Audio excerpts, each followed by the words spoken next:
ఓం గం గణపతయే నమః శివాయ గురవే నమః. ప్రతి మనిషికి కూడా ఏదో ఒక కోరిక ఉంటుంది. అయితే జీవితంలో కొన్ని కోరికలు చాలా ముఖ్యమైనవిగా ఉంటాయి. అవి తీరితే బావుంటుందని ప్రతి ఒక్కరికీ ఆశ ఉంటుంది. అయితే కొంతమందికి ఆ కోరిక తీరితే జీవితం అద్భుతంగా ఉంటుంది అని ఆలోచన కూడా ఉంటుంది. మరి ఇటువంటి ధర్మబద్ధమైన సహజమైన కోరికలు తీర్చుకోడానికి ప్రాచీన పద్ధతుల్లో ఒక చిట్కా చెప్తాను. సహజమైన అంటే ఇక్కడ నాకు రాత్రికి రాత్రి ₹1,00,00,000 వచ్చేయాలి, ఇలాంటి కోరికలు అంత సమంజసంగా ఉండవు. కాబట్టి పాజిబిలిటీకి దగ్గరగా ఉండి కోరిక ఏదైనా సరే సహజమైన కోరిక కోరుకుని ఈ చిన్న పరిహారం చేస్తే ఖచ్చితంగా మీ కోరిక నెరవేరుతుందని శాస్త్రాలలో చెప్పబడి ఉందని పండితులు చెప్తున్నారు.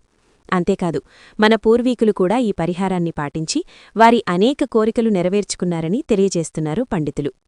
ఈ పరిహారం చేయటం వలనట మనం కోరుకున్న కోరికలు ఖచ్చితంగా తీరటంగాని, లేకపోతే తీరేటువంటి విధంగా సూచనలు కలగటంగాని, తీరేటువంటి విధమైనటువంటి మార్పులు మనకి కనిపించటం జరుగుతాయి. ఒక 9 రోజుల్లో ఇలాగా ప్రాచీనమైనటువంటి పద్ధతి ప్రకారంగా ఈ నమ్మకం అనేటువంటిది చెప్పబడి ఉంది. మీరు కూడా చేసి చూడండి. జరిగితే గనక ఖచ్చితంగా కామెంట్ చేయండి. మరి పరిహారం ఎలా చెయ్యాలి, ఏ మంత్రం పఠించాలి అనే అంశాలను ఈ వీడియోలో తెలుసుకుందాం.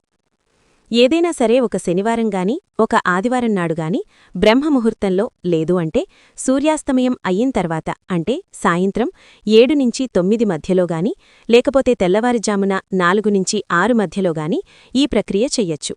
స్నానం పూర్తి చేసుకుని ఒక దీపం వెలిగించండి.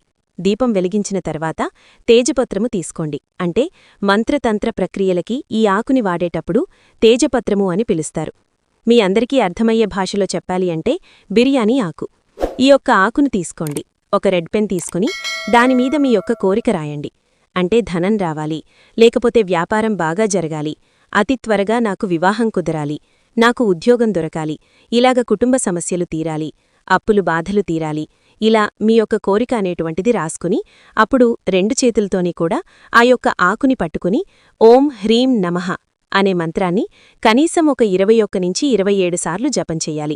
జపం చేసిన తర్వాత వెలుగుతున్నటువంటి ఆ యొక్క దీపం ఉంది గదా, ఆ యొక్క వెలుగుతున్నటువంటి దీపంతో ఆ ఆకుని కాల్చేయాలి.